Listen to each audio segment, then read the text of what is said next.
Hey kids, it's Miss Sasha. Welcome back to art class. I'm super excited to be here with you today. Today, we will be inspired by a famous artist named Claude Monet and one of his most famous landscape paintings called Japanese Bridge. This is his Japanese bridge. See that? This is also his Japanese bridge. This is a photograph of his Japanese bridge. So I have two. Okay. Do you remember what inspired by means? Oh, if you said it's to make someone feel that they can do something and that they can do it well, then you're being inspired. An example that I gave you last week was if your teacher reads some amazing books with you, it might inspire you to be a good writer. Or if you know a famous artist, it might inspire you to paint. Like maybe this art project today will inspire you to be a better painter or to try something new, maybe sculpting. If you know someone who's very good at soccer, they might want to help you learn some more skills at soccer. Those are all people that might inspire you. An actor, an artist, a sports person, music. That's always a good one, right? Maybe you're not sure if you can sing well, but you watch a lot of musicians play instruments or sing. It might inspire you to try something new, right? So today we are going to again use our five senses when we look at Claude Monet's Japanese bridge. And when we're talking about his Japanese bridge, we're going to think about the different senses we can use when we're going to put things on our paper, okay? Do you remember what a landscape is? Well, if you guess that it's a picture of land or an area of land, that might include some different things like some landforms, maybe mountains, forest, hill, ponds. It might have different animals in the picture, right? And in this picture, it would be different from our last picture. You might see frogs, snakes, birds, lots of different bugs. Plants are something that could be included in different types of landscapes, like obviously in this picture, trees, maybe bushes, flowering plants, vines. A lot of times in Claude Monet's garden, he has lots of vines. And then different things that humans might make, like buildings. In this picture, a bridge. People might build gardens, right? So these are all different types of landscapes. What's different is this has also got water in it. So some people might call it a waterscape, right? If it's an ocean, it would be called a seascape. So they have different types of things, like the other things that you might find in your landscape here would be different kinds of weather. So you could have, clouds, rain, snow, depends on the season, right? So today the supplies we're going to need is going to be 2 pieces of white paper and a crayon including green, because it's a garden. We're going to have lots of green in our picture today. So now is a good time to pause your video and gather all of your supplies. Now that you've gathered all your supplies, it's time for us to get started talking about our Claude Monet Japanese bridge. Okay, so put all of your supplies in front of you. And let's get our fingers all warmed up. We're going to warm our fingers up with lines and skills that we might be using in this picture. So different from the last picture. Some of them will be the same, but it's good to get your fingers all warmed up. So let's see. A line that you might find in this picture in the water might be a wavy line. So you could warm your hands up with a wavy line, right? You could go backwards. You could go forward. We could go vertically, top to bottom. Horizontally, you could just do your fingers wavy like the wind, right? Remember, wavy is my favorite line. Up and down, up and down. That could also be used for little hills, right? Wavy. Let's do zigzag. Zigzag lines. We could use zigzag lines for like these plants that are growing out the ground, or little tiny grasses at the bottom of the pond. So you could go zigzag, zigzag, up, down, up, down, up, down, up, down. Maybe from the top to the bottom, or vertical, horizontal, zigzag, zigzag, right? Your little fingers, zigzag, up, down, up, down, up, down, up, down, like grass, right? Lightning for weather in the sky, right? You can't use a wavy line for lightning. It wouldn't make sense. So let's see. Spirals, right? They were little, tiny, tiny, tiny, and then they get bigger. So it's a circle that starts small and it gets bigger and bigger and bigger. In our Vincent van Gogh painting, we used the spirals for the wind in the sky. Remember? It went across the sky. Well, in this painting or this picture, we might use spirals for water swirls. When a frog jumps off of his lily pad into the water, it makes a spiral in the water. Some people might be able to use a spiral in the sky for their weather. That might be a hurricane or a tornado. It spirals down, right, or across the sky. So our spirals for our fingers, you can warm them up. Start tiny, tiny, big, big, big. Curved lines, or sometimes in your skills you call them a hump, or you could call it a cup, right? So the hump goes like a hill, bump, bump, bump, or like a bridge. It's a curved line or a hump. The reflection could be the cup. So it's a cup line. Makes sense, right? A cup is like this. So your line would go like that. Let's see. Of course, then let's maybe point at the top. Maybe something at the bottom. You can go to the left. You can go to the right. And we're also going to work in the middle. So all of these are things you've been talking about in school. And we're going to apply all of that to our cool Japanese bridge. Okay. Go ahead and get one piece of paper out. I'm going to move my bridge over. Look, this is Claude Monet right here. This is a photograph of Claude Monet. I'm going to move my bridge over. I'm going to pull this out in a minute. Get your green crayon out, and we're going to practice some of the skills we've been using to draw our bridge. Okay? Get your paper out. Put your white paper horizontally. That means wide. If you put it this way, that would be tall. Okay? So we're going to practice some of our skills that we're going to use in our picture, but we're going to practice them on here. I'm going to use green. We might be able to use some other colors. Okay? I'm going to pull this up here. Okay. So let's go ahead and do our zigzag. So if we were gonna change up our picture, Claude Monet in this picture, it depends on the season or the weather. That would be in his background, right in the back of the picture. This is the background. The foreground is in the front. So things in the front of our picture are going to be bigger. This is the middle or the middle ground. So if we were thinking about the weather in the background, a zigzag line is perfect for lightning, right? So do a zigzag line across your paper. Remember, you can do big zigs and zags, or you can do little ones, right? Up, down, up, down, up, down. Perfect. All right, let's do, this is a cloud. Look, there's humps, and if it goes around, it ends up being cups. Or in art, we call it a curved line, which is like the bridge. So if you want to practice a hump, and if you do a hump inside of a hump, look what you make. You make a rainbow. Right? So all of these things, we're not just using them in writing, we're also using them in our picture. So a cup line would be the opposite way, right? Cup.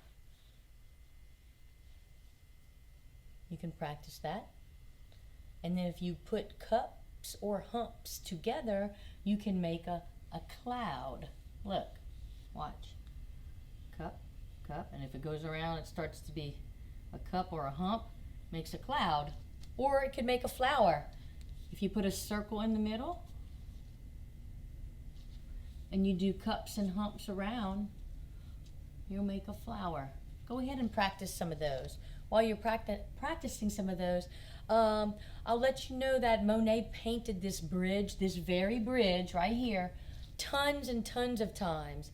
And the bridge, the look of the bridge always changed depending upon the time of the day, the season, the weather. So if it was in the beginning of the day, in the morning, there would be more light. If it's at the end of the day, it would be darker. So he might have moons in the sky or stars, and during the day he might have a sun. He could paint it at a sunset, right? Or a sunrise. Different weather, right? If it's raining, he might have to paint outside with an umbrella. So it just depends on the time of the day, the season, all of these things. But he painted so much this same bridge because it was outside, so he could practice all the time. Okay, let's see, spirals for wind or tornadoes, right? Now a spiral can be for a jump in the water of a frog, but a loop, watch the loop. If you loop around to the bottom, look, you're making a tornado, right? So loop around, loop, loop, loop, loop, loop, loop. It's a tornado, right? And we'll do, if you can fit it, you could do a little wavy line for water. Try that. And one more, dashed line for rain. Look, I can fit rain all over. Dash. Okay, how's that? All right, so let's go ahead and get started on our masterpiece, which is our Japanese bridge. Okay, I'm going to take this off. You can get your other piece of paper. This first one was for practice. Get your other piece of paper and set it down in front of you. You can move this one under that one or just put it in your pouch. All right, so I'm going to grab my other crayons. I'm going to be ready to go. You got your paper all ready? We're going to start with green. We're going to use a lot of green to get started, okay? And we're going to use our 5 senses. So, tell me something. Let's do our green line. Find the middle of your paper. We're going to make a straight line that goes all the way across, a horizontal line in the middle of our paper with green all the way. Got it?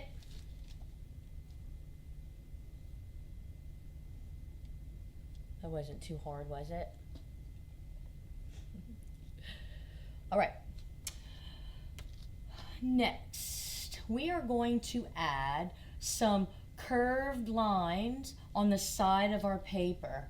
Or if you want to, your little hook or the little canes that you made. Look, little curve. This is for plants that come off the side of the page. You can do some in the middle, look. Or just curved lines. They don't even have to hook. Go ahead and put some. Don't put it in the middle and don't put it up here. We're working down here at the bottom in the pond. Okay? Ready? Here we go. How about some zigzags? Look. Up, down, up, down, up, down, up, down. It's like little grasses.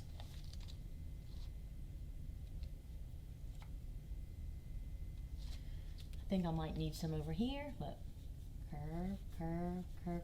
Remember, it's a pond with a lot of foliage, so it's got a lot of greenery in our picture. So we're not switching colors for a little bit. Okay? So this is our horizon line. This is where our bridge is going to be in the background. See, it's farther in the back. So along this edge right here, we can do zigzag lines. Look, up, down, up, down, up, down. You can skip a space. Maybe do some little straight ones. Maybe make a pattern. Not too tall though. We need to leave room for our trees and our sky or our weather, right? So that's some things we can see in this picture, right? Bright colors, a bridge, a pond, a reflection, right? Do you know what a reflection is? So if you were to say, look in a mirror and see a picture of yourself in that mirror, that's your reflection. So if you're ever by a pond and you look in the water, you can see yourself in the water. That's called your reflection. So when you see a bridge, it will have a reflection most of the time. That's why I put this picture up here, because here's the bridge and here's the bridge's reflection. See? So we might draw that in a little while. Something we can see, right? One of our 5 senses. All right. Okay. So the other thing we're going to draw in the pond, what are these little green things floating around in the pond? Does anyone know what those green things are? Anybody? I might give you a clue. It's something frogs might sit on to jump into the water and make that little spiral splash, right? They're called lily pads.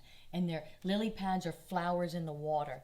And their roots go all the way down under the water, and that they attach themselves to the mud and the dirt at the bottom of the pond so they don't just float around. A lot of times they float around together though. So the ones that are at the bottom are going to be bigger because they're closer to us, right? I'm right here. If I get close, I get bigger. Farther away, I get smaller, right? So look, we're going to draw some lily pads. They're ovals. If you can't draw ovals, guess what? Circles work perfect. But watch, when I get closer to the horizon line, they're going to get smaller. I'm going to stop at that line.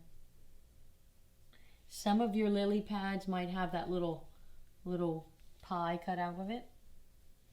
Look, some of them are stuck together, you see, in a little cluster. But when they get closer to the horizon line, they get smaller. See mine?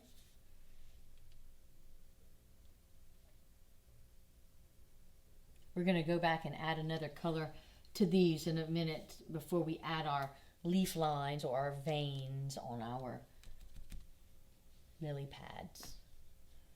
All right, let's add some trees up here. The reason why you don't see the whole tree is because it's kind of tucked into the garden, right?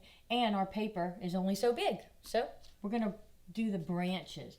These are loops. You've practiced loops. They go around and around and around. Try not to draw anything in the middle. We're going to draw loops on the left, okay? Watch.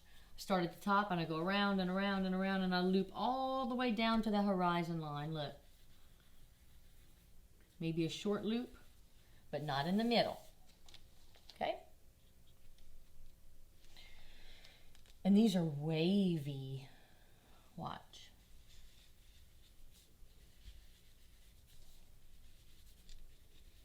Like a weeping willow tree is wavy lines. All right. You got it? It's a lot of green. We might come back and add some more green in a minute, but I want you to go ahead and get blue. Good. When you get your blue, I want you to go over some of your lily pads, and in those lily pads, I want you to put a tiny little X. Those are like our the leaf veins. This is what pumps all that water and nutrients and minerals into our lily pads. See? I'll give you a minute to do that because you can see how Claude Monet's lily pads are kind of blue. So we're gonna, this is a close-up of one of his other paintings. These are the lily pad flowers and these are the lily pads. They're a little bit blue. Go ahead and trace over those. While you're doing that and adding your X's, let's see. Claude Monet, when he went to school, he would always kind of doodle in his little notebook and he would draw caricatures of his teachers. That means that he would turn his teachers into cartoon characters. And so that's when he knew he was really, really into art. So he would make these funny drawings with silly features and make them sad and happy and mad. And those were his characters of his teachers. And guess what? He was inspired by an artist named John Constable. And John Constable was a landscape painter. And so he was inspired to do landscape paintings by somebody named John Constable. Just like you might be inspired to make landscape paintings by somebody, maybe even Claude Monet, right? Let's see. While you have your blue, let's do some blue ripples in the water. Watch, I'm going to do wavy lines and some spirals in the water. Look at that. That's where my frogs were jumping off. A few spirals here and there. All right? I'll give you a minute to do that. And then I want you to get your yellow. Okay? Yellow. When you get your yellow, I want you to color in your lily pads. It's okay if the colors blend together. That means mix. Because we want them to look more like Claude Monet's anyway. So color in your lily pads. Oops, that's a spiral. That's okay. There we go. Good.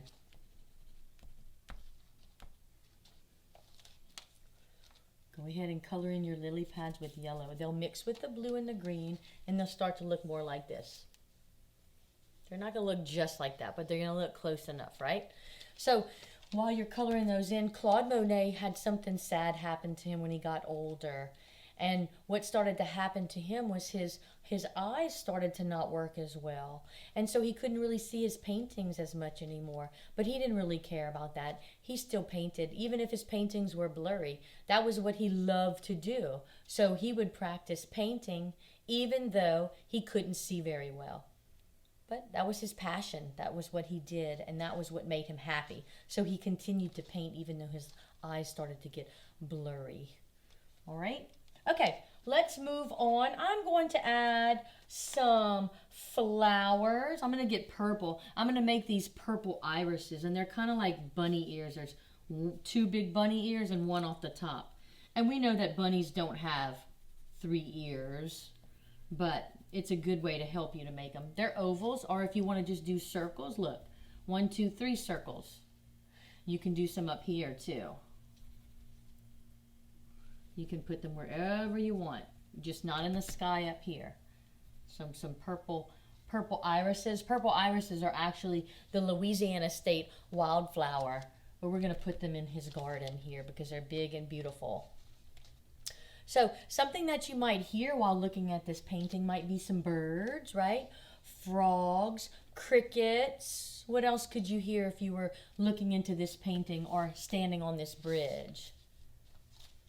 You could hear splashes in the water. You could hear wind. Those are all things you could hear. All right, get another color, whatever color you want, and we're going to add some more flowers. These flowers are just orange circles. I just put them here and there and everywhere, because it doesn't matter what your flowers look like. They're pretty much just shapes, and you put them all over. His garden was so bright and beautiful. He just needed lots and lots of color in there. Do some orange. When you're done with that, you can grab a different color. I grabbed kind of a pinkish color. I'm going to add some flowers to my lily pads. Look, like the letter U and a little V. They're bigger if they're closer, right? That's called perspective. They're close to you. Little on the lily pads. Little on the little lily pads, right? There we go. Maybe I'll put some up here too. Little X's.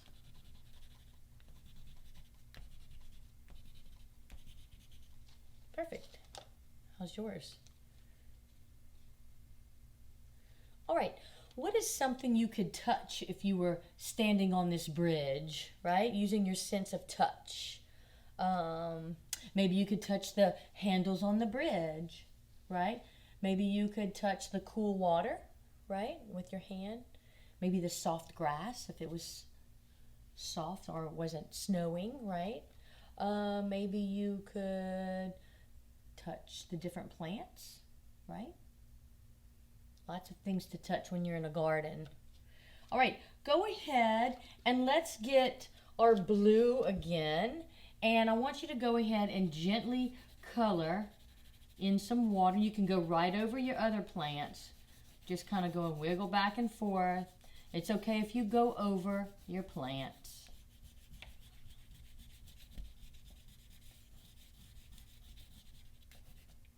You don't have to color it in perfect. It's just kind of filling in the white spaces. Sometimes I do it darker on the edges.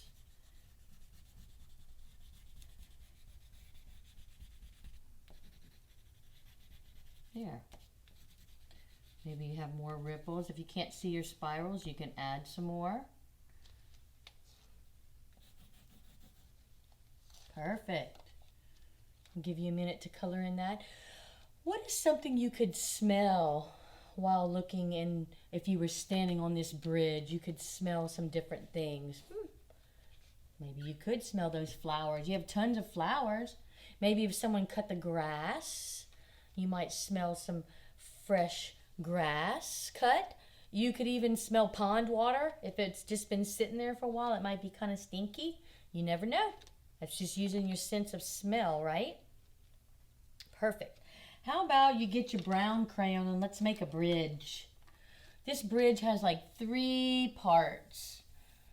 The part you stand on, the part you hold, and the part in the middle so you don't fall through, right? So right here in this space, I want you to make one curved line. There you go.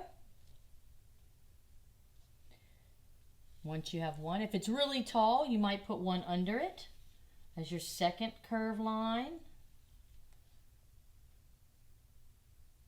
And your third curved line. Perfect. 3 lines, 3 curved lines, and these would be humps. Be humps on top of humps. Kind of like a rainbow, but it's a bridge. All right, and then you put some other lines that go across. These are the rails so you don't fall through. Got it?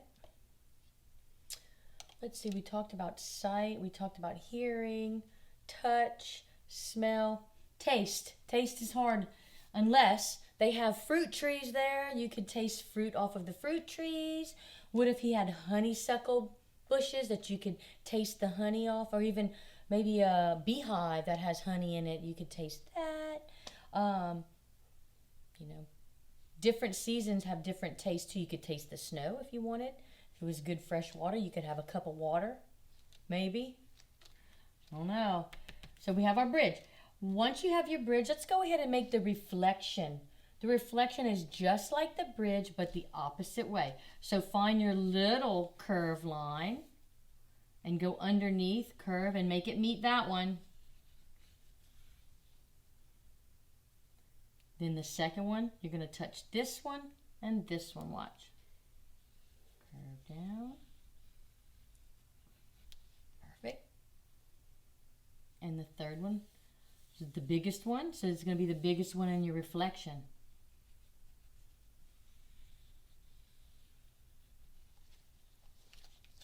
Sometimes I count the rails. Look, 1, 2, 3, 4, 5, 6, 7, 8, 9, 10, 11.